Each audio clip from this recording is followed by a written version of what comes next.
Suffocation. Suffocation is a condition where the body is deprived of oxygen, leading to a lack of air and ultimately death if not addressed. It's a serious medical emergency.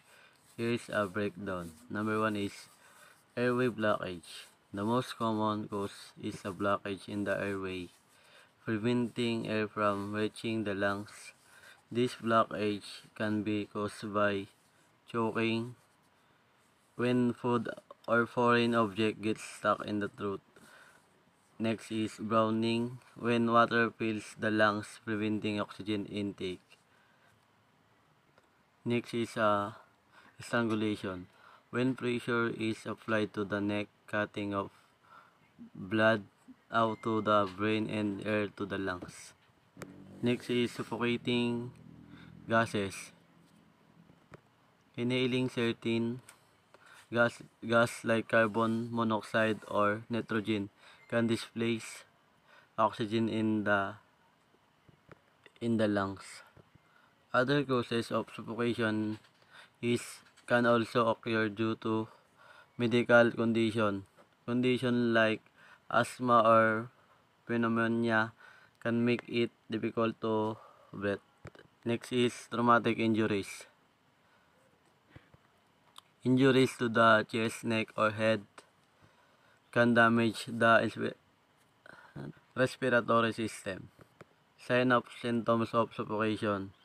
Number 1 is difficulty breathing, shortness of breath, wheezing, gasping for air.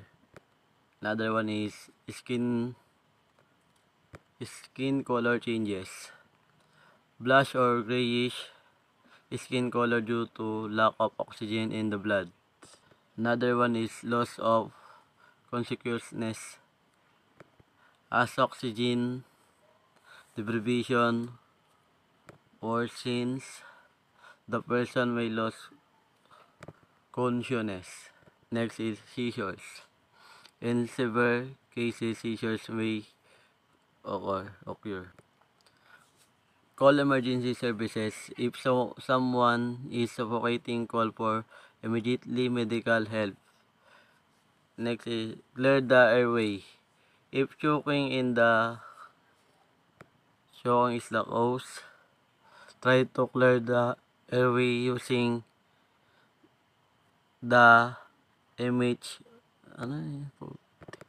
maneuver. Next is administer CPR. If the person is unconscious, start CPR.